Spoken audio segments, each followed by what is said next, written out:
Rouhani's acid test. In his latest TV broadcast to the nation last week, President Hassan Rouhani said that he keeps receiving emails from many Iranians who ask him why he has so quickly forgotten about his election promises.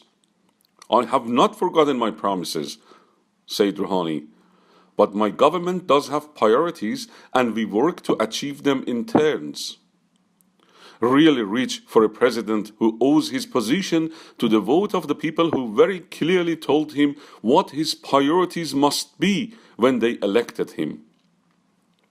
According to the Iranian regime's own figures, the majority of those who voted for Rouhani in 2013 were women, attracted to his pledge that once in the office he would remove all the stifling social restrictions on them. He once said, "Our women deserve the same dignity, integrity, and honor as men.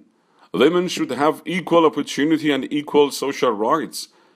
Is it even possible to marginalize half of the members of our society?"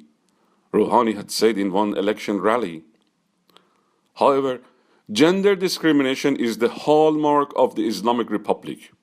Iranian women have been a thorn in the side of this reactionary regime since its inception 3 decades ago, as their demands for equality, justice, and individual liberties are the essence of Iran's democracy movement. It is the right and might of this social movement that the mullahs of Iran fear most and wishfully want to crush it. The Iranian women were effectively the leaders of the Green Movement uprisings of the 2002 in the country by offering the lives of hundreds of their beloved children to the cause of democracy and human rights in Iran. Captured on the video, the bloody death of the 26-year-old Neda Agha Sultan at the hands of security forces during those uprisings circulated around the world and caused international outrage against the Islamic Republic and showed how Iranian women are the vanguard of a struggle for freedom and human rights in our country.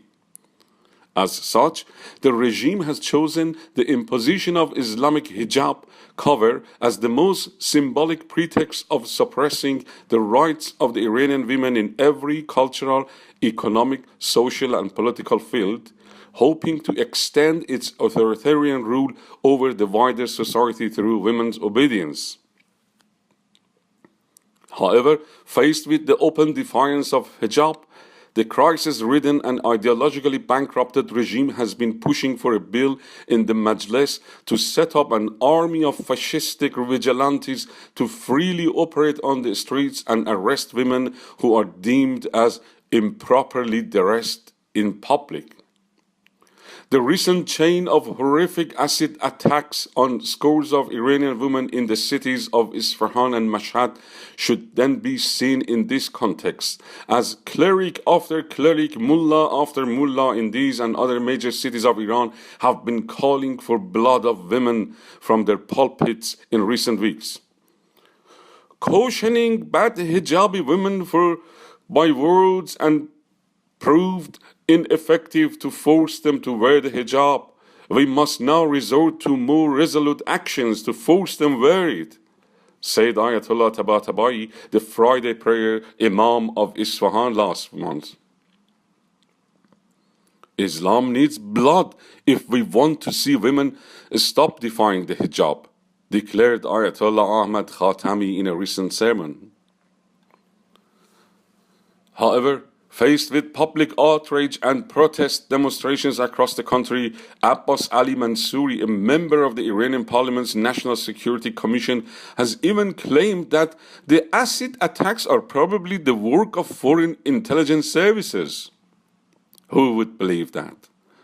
While no Iranian in their right frame of mind would expect any sympathy towards the victims of the acid attacks from the despotic Supreme Leader Ali Khamenei, whose backward views on the role of women in society act as catalysts for the evil actions of the religious fanatics in Iran, President Rouhani has reacted to the tragic events by just advising those behind the attacks not to justify their deeds in the name of Islam.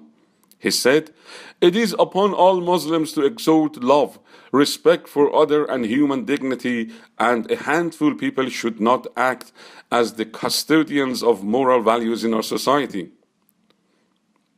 Rouhani has also been quoted as saying that he thinks that the harshest possible sentences would be practiced against those who were behind these attacks. People should be in no doubt that the government is doing everything to arrest those responsible for these crimes. The most severe punishment awaits them. However, in the meantime, the Iranian women can only watch and row how their vote for someone who promised them equality and dignity has been abused instead to prolong the life of a religious dictatorship that knows no boundaries in resorting to most horrendous ways of imposing its corrupt values on them, and this time by throwing acid on their faces. Behruz Behboudi, New York, 26th of October 2014.